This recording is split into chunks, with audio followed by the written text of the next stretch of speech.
Hello there, everyone, and welcome to the Bitcoin Infinity Academy, brought to you by Plan B Network and Bitbox. This is the course on my first book, Sovereignty Through Mathematics, and this chapter is called An Immaculate Conception. I'm Knut Svanholm, and I'm here, as always, with Luke de Wolf. Hello there, Luke. How are you today? Hello there, Knut. Yeah, I'm excellent. Looking forward to this one. And this Immaculate Conception, certainly going to be an interesting topic, all about emerging phenomena and other interesting tidbits. So I'm looking forward to getting into it. If you want to know more about the Academy, go to geyser.fund/projects/infinity. And there you'll find all the options of how to support us and how to actively join the discussions and participate in this thing. Great. Shall we dive in? I think we should dive in. Over to you. Okay. This is an immaculate conception. Some concepts in nature are harder for us humans to understand than others. How complex things can emerge out of simpler ones is one of those concepts. A termite colony, for instance, has a complex cooling system at its lower levels. No single termite knows how it works. Completely unaware of the end results, they build complex mounds and nests, shelter tubes to protect their paths, and networks of subterranean tunnels to connect their dirt cities. Everything seems organized and designed, but it is not. Evolution has equipped the termite with a pheromone receptor that tells the termite what task he ought to engage himself in by simply counting the number of neighboring termites doing the same thing. If there's a surplus of workers in an area, nearby termites become warriors, and so on. Complex structures emerge from simple rules. The fractal patterns found all around nature are another example. Fractals look complex, but in reality, they're not. They're basically algorithms, the same pattern repeated over and over again with a slightly modified starting point. The human brain is an excellent example of a complex thing that evolved out of simpler things, and we humans still have a hard time accepting that it wasn't designed. Religions, which themselves are emergent systems spawned out of human interaction, have come up with a plethora of explanations for how we came to be. All sorts of wild origin stories have been more widely accepted than the simple explanation that our complexities just emerged out of simpler things following a set of rules that nature itself provided our world with. Interesting start. Knut? Yes, this is alluding to a lot of things here, like how evolution is very much akin to the free market process, like how things emerge out of simpler things, as I say in the paragraph. Like there's this famous example where Milton Friedman talks about how no person on earth can construct a simple pencil from scratch, because all of the pieces of the pencil, the graphite and the wood and the paint and the brass and the rubber are all from different continents, and no single entity planned for that thing to happen. It's just the free market and prices and price signals telling people what to do that allows this more complex thing to emerge from simpler things. So I think this is sort of building up to that, how the free market is a evolutionary system. Yeah, interesting one. And, I think one thing here is, of course, the contrast you're immediately making, that religions are one of these things that want to put a top-down explanation, whereas bottom-up is really how these things have emerged. And there's a contrast here already between top-down systems of government that want to control every aspect of the economy, whereas if just left to everyone's own devices, they would form some kind of community like a termite colony or something like that, that very likely would end up being more efficient. I say very likely at the start here, only because we haven't gone into the rest of the details explaining fully why that in fact is the case. But yeah, just drawing a parallel, and interesting that it's a parallel to that the financial atheism also is maybe going to have more contrasts with religious structures also. Yeah, I say if there's any way in which I've changed my views on this stuff since I wrote this book is that humans playing God is worse than the humans believing in God. Like that's the key thing here.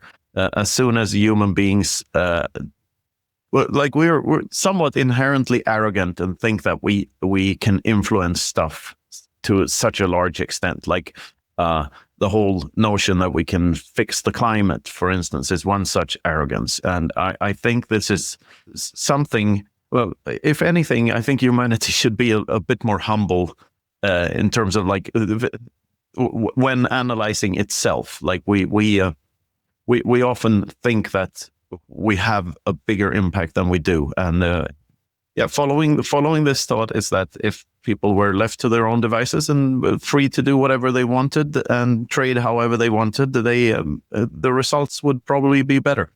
Yeah, maybe let's explore some of the examples now from the chapter. Okay, off we go. Complex systems emerge out of human interactions all the time. The phone in your pocket is the result of a century of mostly free global market competition, and no single human could ever have come up with the entire thing. The device, together with its internet connection, is capable of a lot more than the sum of its individual parts. A pocket-sized gadget that can grant instant access to almost all of the world's literature, music, and film, which fits in your pocket, was an unthinkable science fiction a mere 20 years ago. Bitcoin, first described in Satoshi Nakamoto's white paper 10 years before these words were written, was designed to be decentralized. Still, it wasn't until years later that the network started to show actual proof of this. Sound money, or absolute digital scarcity, emerged out of the network not only because of its technical design. How Bitcoin's first 10 years actually unfolded played a huge part in how true decentralization could emerge. And this is also the main reason why the experiment cannot be replicated. Scarcity on the internet could only be invented once. Satoshi's disappearance was Bitcoin's first step towards true decentralization. No marketing whatsoever, and the randomness of who hopped onto the train first were the steps that followed. Bitcoin truly had an immaculate conception. Okay. Knut? Yes, this is there's a lot here to unpack. I mean, the analogy I love to use is like if you take a shower and use a towel after you've showered, you get one result. But if you do them in reverse, so you use the towel first and then go take a shower afterwards, you get a completely different result. So the order in which things unfold in a system like this matters a lot, and that is also like this is also trying to describe how Bitcoin is not first and foremost a technological innovation, but a sociological discovery, if you will. Like a way, what it enables is a way for humans to interact with one another that simply we didn't have that before Bitcoin. Like we didn't have absolutely sound money or absolutely finite money supply. Like that whole thing, it is much more a sociological or a intersubjective discovery than a technological innovation. Yeah, and I think tying it to the example that you gave was useful here because basically to start off with, the phone is another one of these things where, as you say, the full picture of what it's capable of wasn't necessarily ever understood when cell phones were first invented. The idea of something to phone other people eventually became you could send text messages to other people. And then suddenly, kind of overnight, bam, the internet also gets added to that. And then suddenly you have all of this extra capability on top. And Bitcoin, there's these famous examples of all the technologies that had to come before Bitcoin for it to work, basically, this massive technological stack, not the least of which was the internet, but plenty of other things had to come before that as well. Lots of communication technologies. we keep referencing Lynn actually in this series now, but she had a very good description of all of the things that needed to come into place. Like really, I like her description of how there was essentially a gap in communications. Communications could move a lot faster than money for a couple of 100 years, and then basically Bitcoin has bridged that gap. So that's an interesting one. We talked about that when she was on the Bitcoin Infinity show. But anyway, that example of that Bitcoin kind of needed all of these pieces to come together, and no one really could have known that Bitcoin was going to be the thing that would emerge. There were plenty of other attempts at some kind of magic internet money, Hashcash, eGold, other things like that. But Bitcoin was the one that seemed to hit exactly the properties to get it to take off. So it wasn't exactly the first internet currency, but it was the one that did the job and picked up the network effect. I think that's another point you're basically making here, right?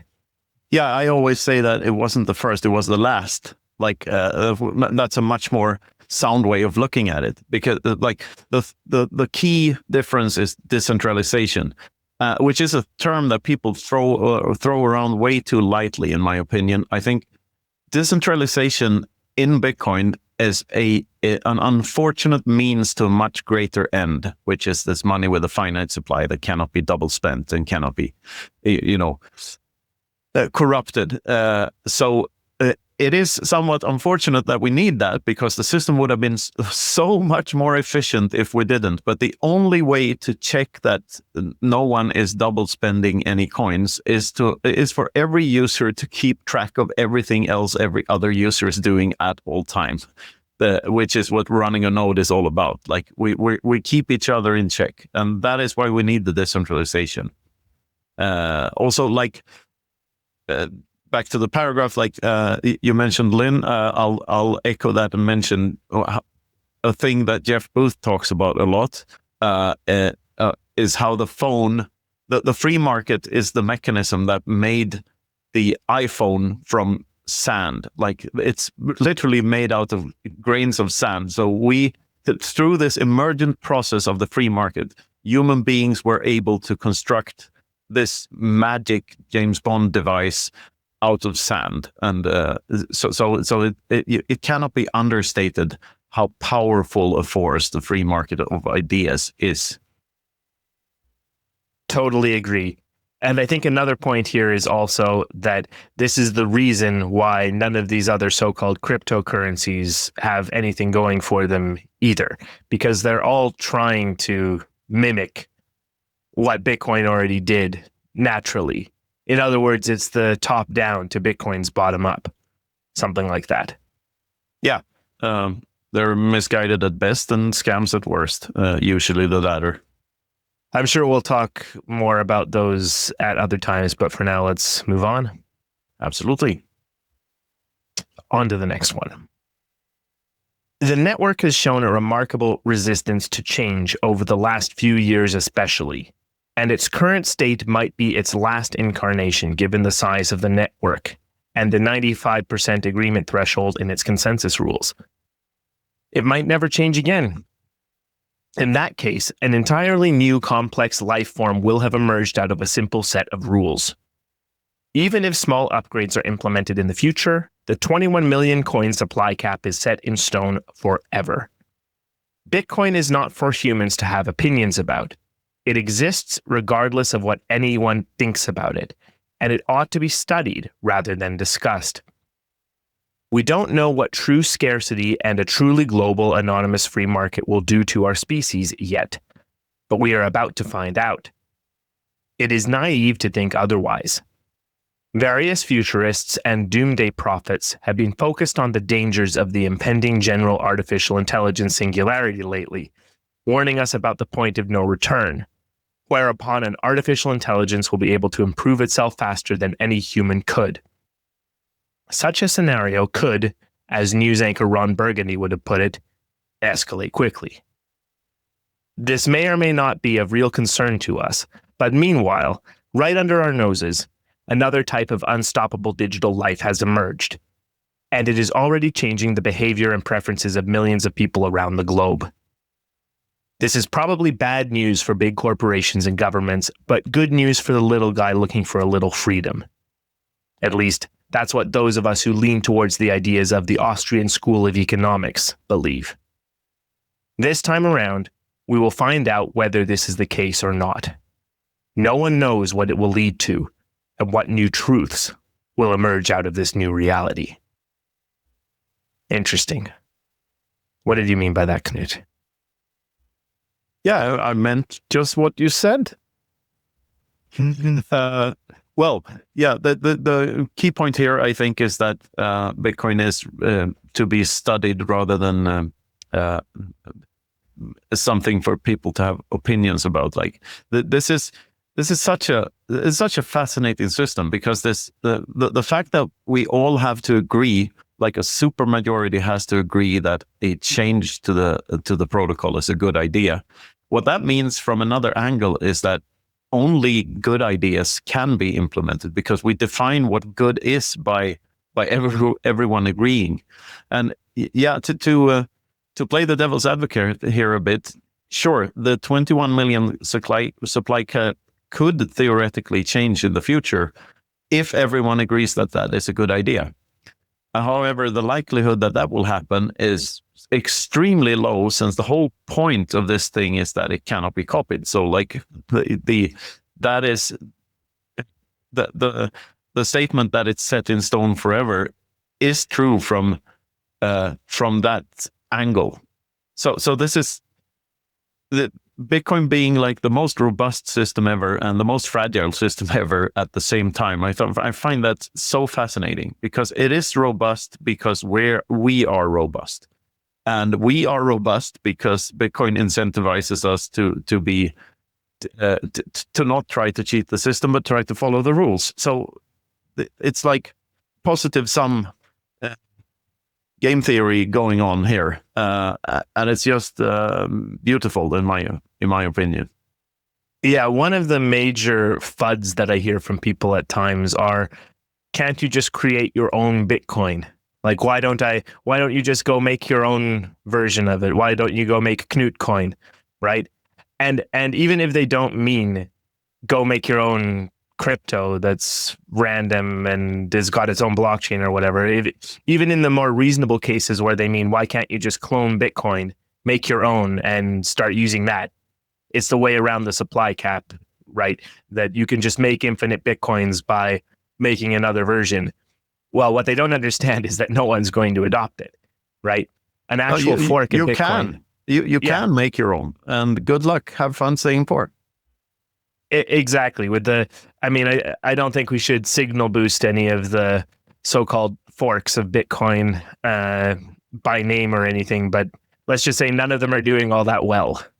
No, but it is crucial that this is open source, and that anyone can change it is crucial for the thing to function, and that people actually get to choose from the people choosing what software to run is at the very base. That's the very foundation of why this works, and people will choose. In general, people will choose the software that functions better. In other words, the one that functions as a medium of exchange, especially over time, better than the other, which is why all the other Bitcoin forks, since they are all doomed to just lose their purchasing power over time, because money is a winner-takes-all game, then it makes absolutely no sense for people to run that fork, unless they're actively trying to rug pull someone else and trying to run a scam. And I've been thinking maybe out of curiosity, a couple of months back, I started reading Roger Vere's book. This is a confession. I only read a chapter or two, but it was so funny because, like, I could debunk every single argument in every single paragraph in that book, and maybe I'll just do that one day. Then again, I don't want to give the guy and Bitcoin, these Bitcoin forks, any more attention than they already have, because all they do is cause confusion, in my opinion, and they miss the bigger points, and yeah, insincere would be an understatement. Yes, absolutely agree.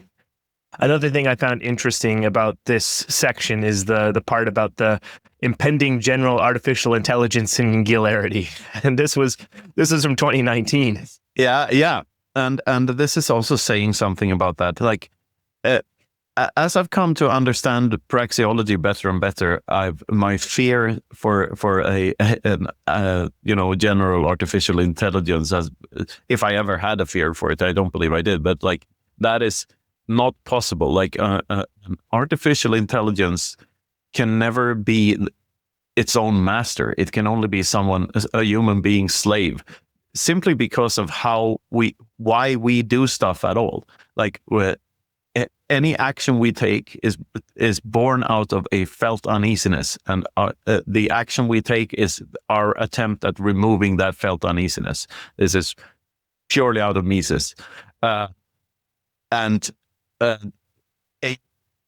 an artificial intelligence could never do that. Because it doesn't feel anything. Like, it's just ones and zeros. So maybe something like that could emerge from a simpler system in the future, but right now there is nothing is pointing in that direction. They don't have agency. They are perpetually, just tools for human beings to use. So back to my favorite Terry Pratchett quote: "Real stupidity beats artificial intelligence every time," and Bitcoin represents real stupidity. Well, even if artificial intelligence isn't actually intelligent, and it's real enough in the sense that it is, well, it comes out of things that are in the real world, because no matter what anyone thinks about this, digital realm, the internet, there are physical computers that do all of the things eventually. It's all computers all the way down. But the thing about it is artificial intelligence could have profound effects on society, and that's becoming more and more clear every day these days. But back in 2019, none of this stuff really emerged yet. None of the current AI stuff was really on the radar yet. That's what I was getting at. No, not at the consumer level anyway. We don't know what was going on behind closed doors, if you're going to be conspiratorial about the whole thing. But still, yeah, I do believe it will change the way we interact with one another, and it will change everything. Still, I love this quote from the Pirate Bay movie, TPB-AFK, where they say that they prefer the term AFK, away from keyboard, to IRL, in real life, because the internet is real life. Like, everything, it's real. Like the interactions you have on social media, they often get criticized. And the critics say that this is not real life, and we should go out in nature and go back to some Rousseau and nature boy philosophy thing. But the internet is absolutely real. All of it is real. The information is real. Whether it's lies or not, that's another question. But these are, as you say, they are computers working somewhere doing stuff. So treat it as what it is. Like, treat the internet as a real thing. And Bitcoin as a real thing. Absolutely. Like, yes, the most abstract thing you can imagine, maybe, but real nonetheless. Great. I think let's continue. Unlike the termite, we humans are able to experience the grandeur of our progress. We can look in awe at the Sistine Chapel or the pyramids, and we can delve into the technicalities and brief history of Bitcoin and discover new ways of thinking about value along the way. Money is the language in which we express value to each other through space and time. Now that language is spoken by computers. Value expressed in this language can't be diluted through inflation or counterfeiting any longer. It is a language that is borderless, permissionless, peer-to-peer, anonymous, if you have the skills, unreplicable, completely scarce, non-dilutable, unchangeable, untouchable, undeniable, fungible, and free for everyone on Earth to use. It is a language for the future, and it emerged out of a specific set of events in the past. All languages are examples of complex systems emerging out of simpler things. And Bitcoin evolved just as organically as any other human language did. Knut? Yes, there's a crucial point here is that this is a communications technology, and that Bitcoin has somewhat blatantly pointed out that money is nothing but, like, money is just communication. Communication with a cost, if you will. And you don't need golden vaults or, in God we trust printed on every bill and water stamps and whatnot. It's just information. Humans talk to one another, and like this is also why any laws around Bitcoin are so vulgar, because they at least from a First Amendment perspective, like if you're pro free speech, you cannot simultaneously be pro capital gains tax on Bitcoin, for instance, because this is just speech. That's what it is. Yeah, and to extend this a little bit further, I'll actually reference we've had some comments on this series since we've started putting it out, and one person on Nostr didn't really get the point of the first chapter, Everything a Trade, that everything a trade kind of is dilutative somehow of the human experience. And I can see that argument. I can understand how maybe that seems like it's taking the nuance or the zest out of life if it's broken down into everything being a transaction. But first of all, that's missing the point, kind of.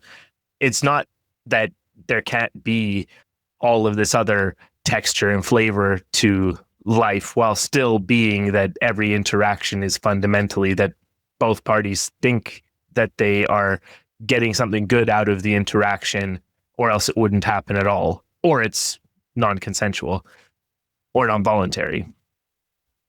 But I think the point that is missed also is that it's a really simple principle that is descriptive. That's all. It's not saying anything in terms of how the world should be, right? It's not like we should be looking at the world as if everything is a trade. Maybe it's useful to peek behind the curtain and start to look at the world in those terms. Maybe there's a risk that by looking behind the curtain, everything seems dull and boring. Maybe that's possible. But to take this to the speech analogy, which is why I brought that all up to connect this. Speech being money, these two concepts being directly related to one another, is really just that the concept of money is this imaginary ledger, and I'm really using imaginary a specific way here. It's this thing that we've come up with to hold value in place in between cashing it in, basically, for stuff that we actually need. So it's the oldest abstraction, even if it is held in real things. Stores of value, mediums of exchange over time, media of exchange over time if you're a grammar Nazi. But yeah, the concept of speech being money, it's really that you are choosing to put your value into some store, right? And so just the same thing as if everything is being a trade, money and speech being the same thing is also just one of these descriptors. It's the way you've decided to abstract value. And we've talked about this on the Bitcoin Infinity show in the past, how really you could actually do all this stuff with just a spreadsheet or a ledger held between two people if you trust each other. The problem is that just doesn't scale. Going back to your point about how decentralization is how decentralization is unfortunately necessary in order to prevent attacks and all this. We could just decide to carry a mental spreadsheet between every person in the world, but someone's going to cheat. And so the corollary on this also of all of these things is it's just descriptions of how the world is working. None of this is, it's Bitcoin is taking money down to its absolute basic form. The thing that is closest to pure speech. I think that's what I'm trying to get at.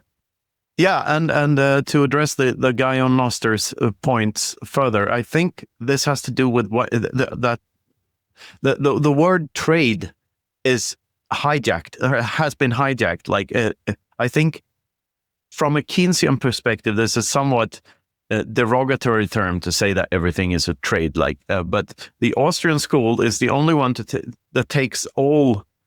When the Austrian school talks about profit, it doesn't mean only monetary or financial profit, financial gains. It means everything that person feels is good for them. So even altruism or suicide is an act pursuing profit, because if you're suicidal, you want to take your own life because you think you will get into a state of better well-being, or you will at least not have the suffering of life all over you. Then, so that is profit-seeking behavior too.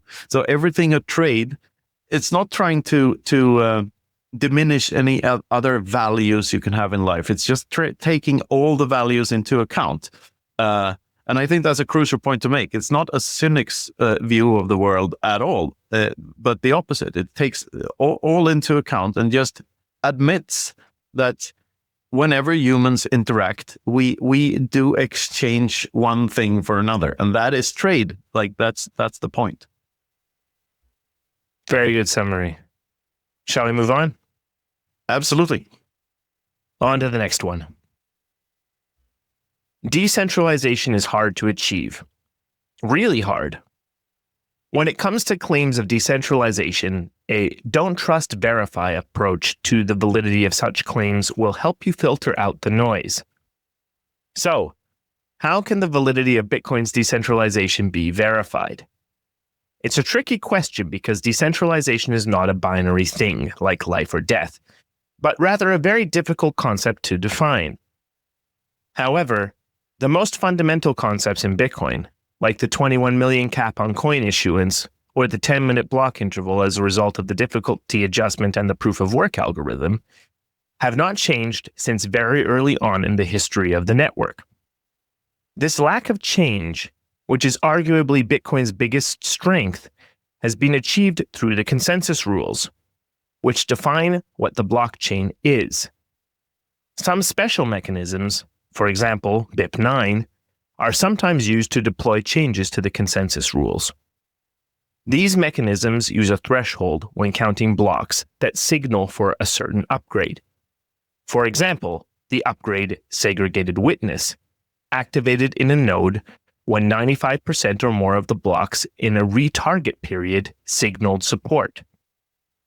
Bitcoin has displayed a remarkable immutability through the years, and it is highly unlikely that this would have been the case if the game theoretical mechanisms that enable its decentralized governance model hadn't worked, given the many incentives to cheat that always seem to corrupt monetary systems.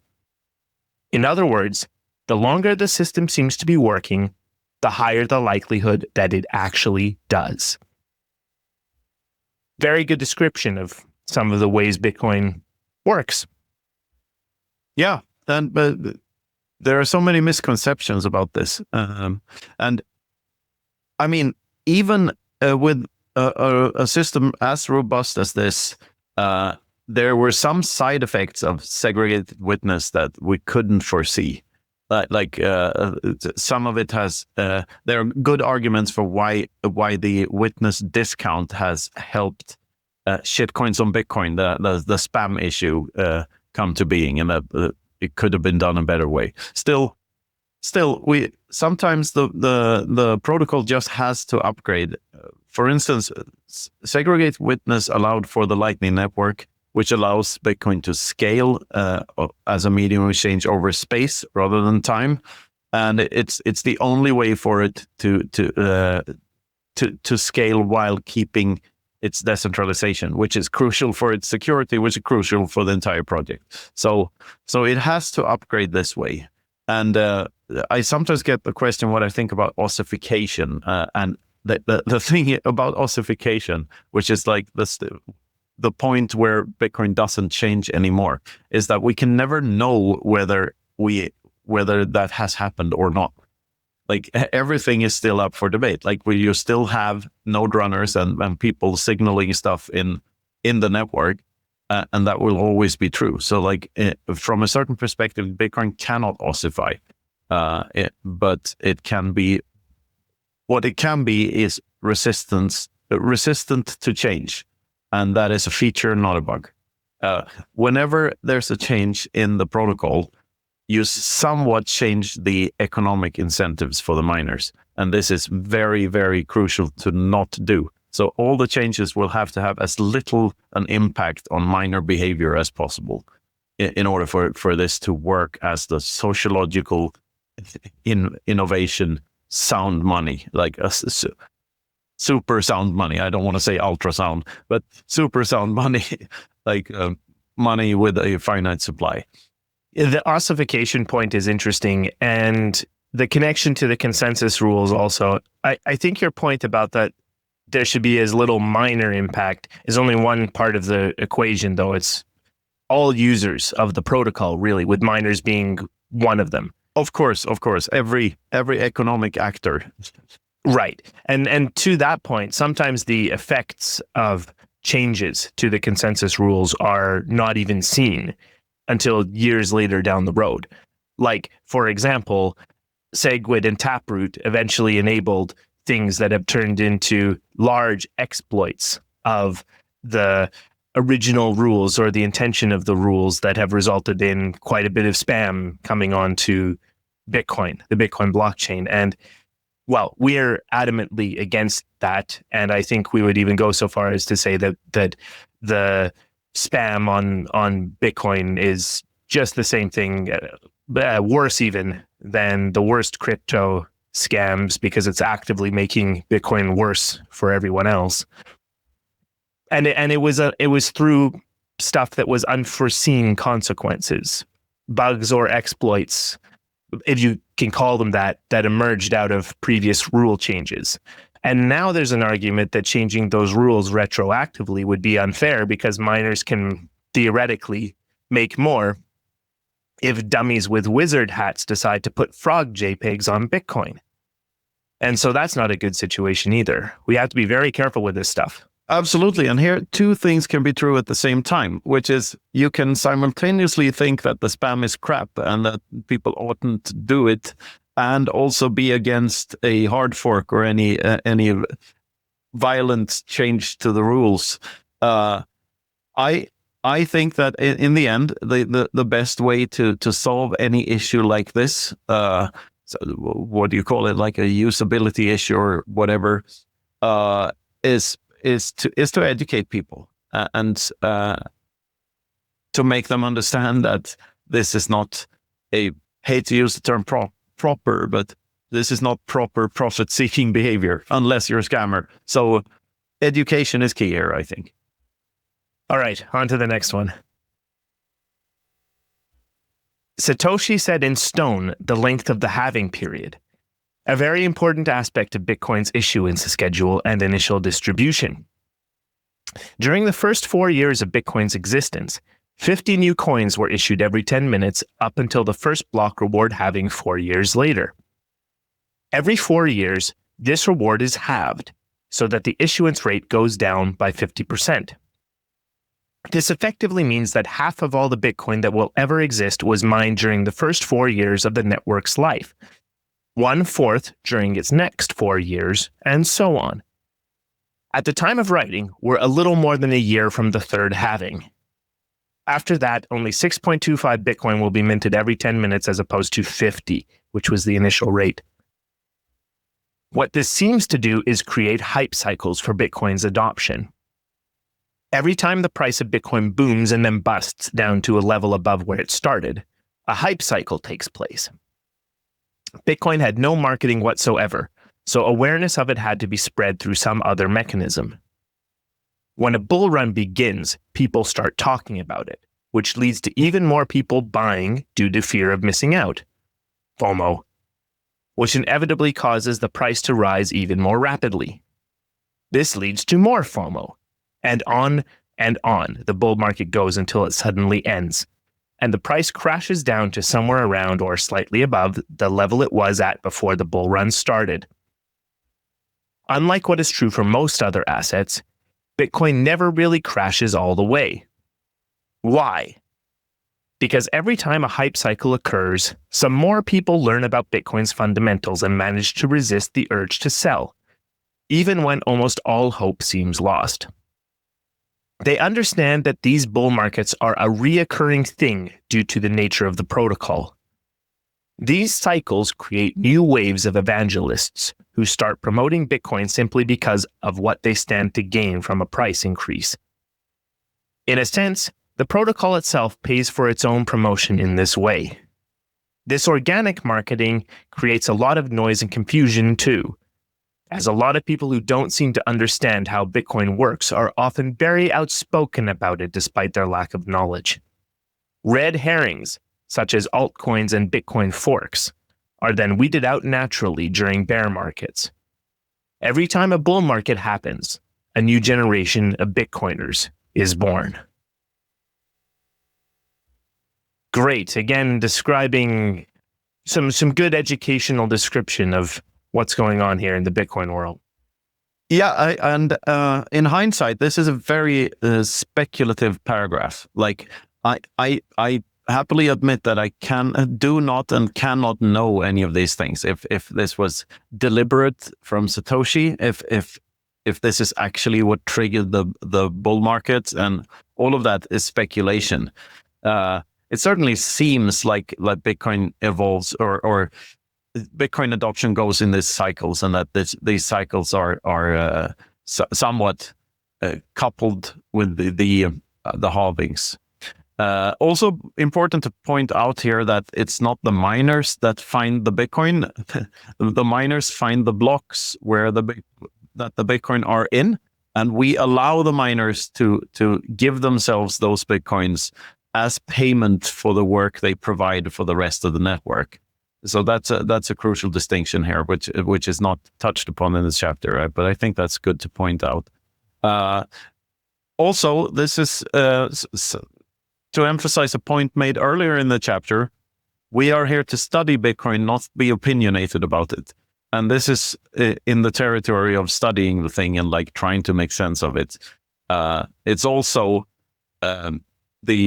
if you use the towel before or after you shower, you get a different result. So if Bitcoin had, we cannot know how Bitcoin would have behaved and how the hype cycles would have looked like had it had a smooth diminishing returns issuance curve instead of these halvings every 4 years. We cannot know. All we know is that it works the way it was designed. Like we're in the timeline we're in, and it works here.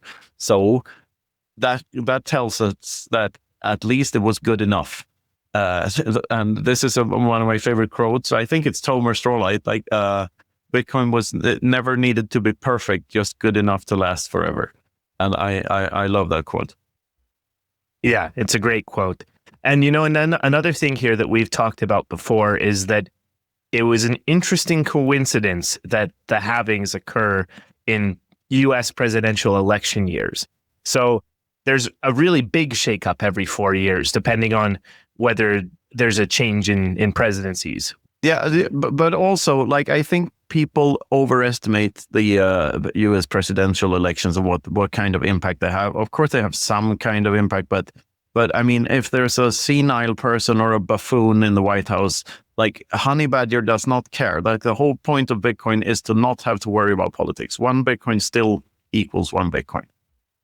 Devil's advocate on this. Macro still exists. The world economy still exists. On fiat. Yes. Well, but hey, I'm going to push back on this slightly, because the issue here is really that Bitcoin adoption occurs by two mechanisms: people getting into Bitcoin and money getting into Bitcoin. You can also really make the argument that it's always money getting into Bitcoin, because people are going to bring a certain amount of money, and the money is the more impactful thing, really. And so if you have the traditional world economy is getting messed around with, and everyone is in a panic, is in an uproar, there's uncertainty, of course, more and more people are going to get Bitcoin over time, and those people are going to some degree, put their wealth, their money into Bitcoin. Again, to some degree, if they really get Bitcoin all the way, it's going to be most, if not all, of their wealth. But anyway, but if the rest of the world economy is in turmoil, that's not necessarily going to happen quite as quickly, or at least it's going to be affected by the conditions around it.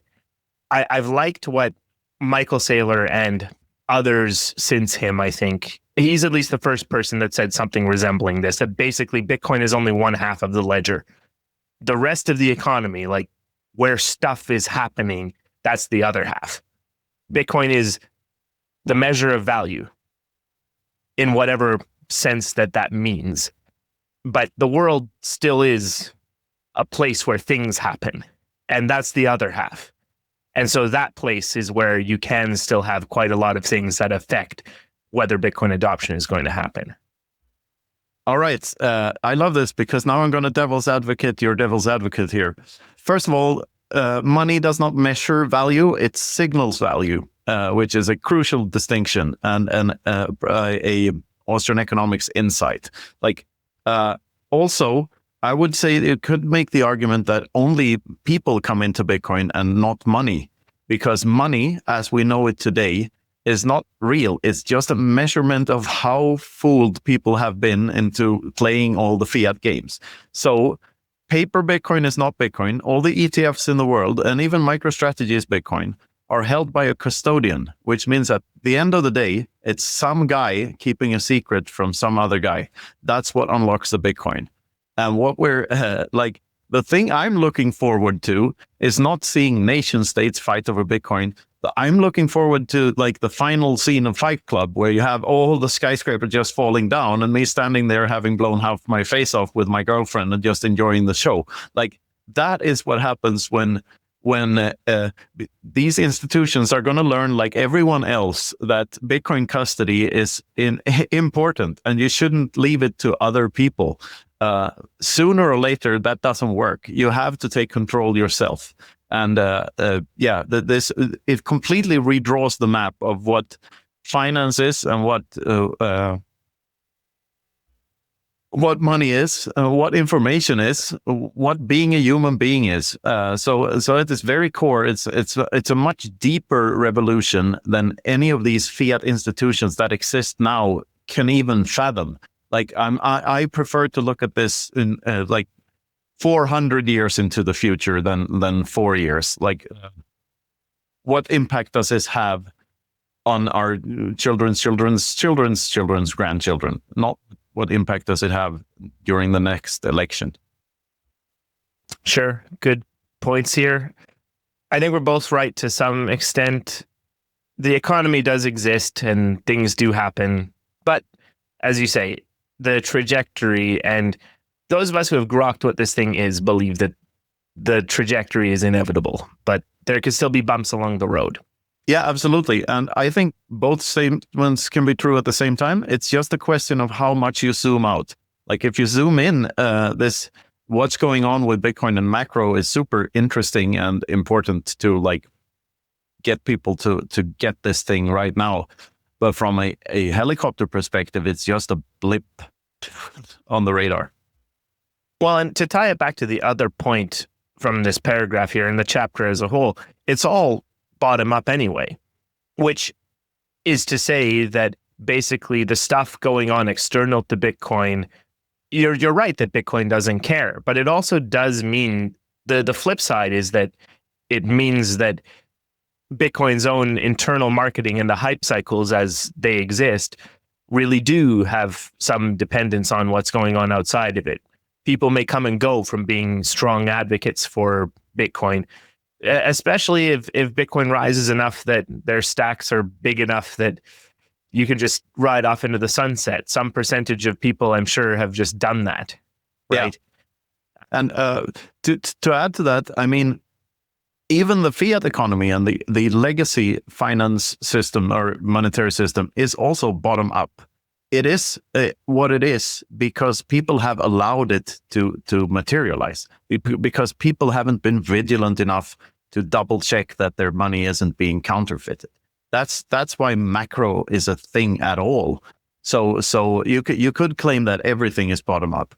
Bitcoin is just the people finally figuring out what is going on and actively resisting it. That's what it is. And I do not believe that there's any future where Bitcoin and the US dollar can coexist. Not in the long run. Bitcoin is the antidote to the disease that is the US dollar. Well, on that note, I think we should just read the final paragraph, which we seem to have gotten to the core idea of.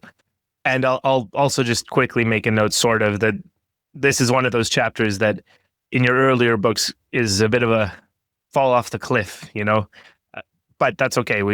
We've summarized the whole thing in our discussion. So I'll go read the thing. The 4-year period between halvings seems to serve a deliberate purpose. Satoshi could just as well have programmed a smooth issuance curve into the Bitcoin protocol, but he didn't. As events unfold, it seems that he had good reason for this, since these hype cycles provide a very effective onboarding mechanism, and they seem to be linked to the halvings. They certainly make Bitcoin volatile. But remember that in this early stage, the volatility is needed in order for these hype cycles to happen. Later on, when Bitcoin's stock-to-flow ratio is higher, the seas will calm, and its volatility level will go down. In truth, it already has. The latest almost 80% price drop was far from the worst we've seen in Bitcoin. This technology is still in its infancy, and it is very likely that we'll see a lot more volatility before mainstream adoption or hyper-Bitcoinization truly happens. So,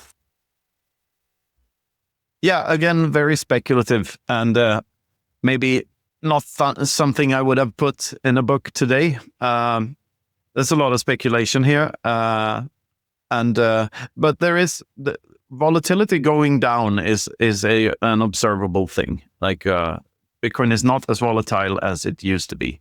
Like when it was in the just a handful of dollars range, it was way more volatile back then. So just like waves waves on a bigger and bigger ocean are more insignificant to the movement of the ocean. Like Bitcoin's volatility also goes down as more and more wealth gets funneled into it. Yeah, and I think this is pretty much exactly what we've been talking about here already. The volatility and the amount of wealth that is coming into Bitcoin is getting more and more significant, and it seems to be taking more wealth to kind of move the needle upwards. But a thing that also ignores is that more and more people are hodling. There's more and more Bitcoin off the exchanges and in cold storage. And at some point, it's not necessarily about the amount of wealth going into Bitcoin anymore. It's just the amount of people that are willing to sell is drying up, getting smaller and smaller. And those groups of people will continue to get smaller and smaller also. So, yeah. I mean, a way I like to visualize this is a literal stairway to heaven. And the stairway is 50 meters wide the first 4 years up into the sky, and then 25, and then 12.5. And you have a lot of people in the beginning. There's not a lot of people trying to get up the stairs. But as more and more people start to flock to these 50 meters width of stairway or 50 Bitcoins, all of a sudden the stairway gets crammed, and you have every once in a while you have an outlier trying to reach heaven faster, and he runs up the stairs, and that becomes the price. And he looks down, and holy shit, it's high up here, and it runs down again. But there's a flock of people, right, preventing him from going all the way down the stairs. And that's the hodlers of last resort, and they're more and more every year. So, like, if you really want to get a more objective view of what's going on in Bitcoin and in terms of price and purchasing power, look at the yearly lows and not the all-time highs. If you look at the yearly lows, you could you get a much clearer picture of what is going on. And with that, I think that's a good summation of the chapter. The organics of this, the bottom-up approach, everything emerging organically, and that what Bitcoin has done can never be replicated, something like that. Do you have any other words in summation? No, I thought that was a great summary. Oh, you did too. Yeah, the simpler, complex things emerging out of simpler things. It's all natural. It's what free markets are supposed to do, like it did with the mobile phone and so on. So looking forward to discussing the next chapter. What's the next chapter about? Great stuff. Yeah, the next one is proof of work. Oh, that's going to be interesting. That'll be a fun one. We've definitely had some new thoughts about proof of work. So this episode will be out, is free on Nostr. So go check out the text. We'll have a link in the description to the text of the chapter, so you can read it and leave a comment with what you thought about this episode. If you have any thoughts, if you have something you disagree with, let us know. Like we did in this episode, we might go back and talk about that at a future date. So please do that. And if you want to get involved with the discussion, you can join the Bitcoin Infinity Academy yourself. We have our private Telegram group where you can ask us questions and you can hear about everything going on in the Bitcoin Infinity world. So all the information is at geyser.fund/project/infinity, or you can just check out the Bitcoin Infinity store for all of our books, everything else we're doing. Don't forget to like, subscribe, and brush your teeth. Yeah, and go and check out planb.network for Bitcoin education. They've just started their early summer course here, and they have some great educational tools.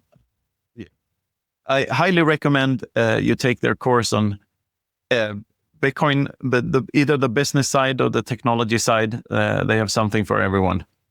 Absolutely agree. Can't say enough good things about Plan B. And it's great synergy that we're working with them on this project, this initiative to discuss all of the chapters of all of your books. Knut, is a lot of fun. I've really enjoyed it, and I hope it brings a lot to a lot of different people. So really hope to see you in the next one and that you enjoy this series. And also we have to thank Bitbox, our favorite hardware wallet manufacturer, and they being great partners of us, of our Bitcoin Infinity show, and now the Bitcoin Infinity Academy. Go to bitbox.swiss/infinity for more information about the Bitbox 02 hardware wallet. They're absolutely top notch on security and easy to use. So we recommend Bitbox, and yeah, go check it out. Yeah, go Switzerland. Go Switzerland, absolutely. Any last words, Knut? Anything else to add? That would be the word spadoinkle, as you know, like always. Yeah, that was predictable. Yeah. Yes. All right, I think we'll call it a day then, hey? Yes. See you on the next one, Luke. See you, Knut. This has been the Bitcoin Infinity Academy. Thank you for listening.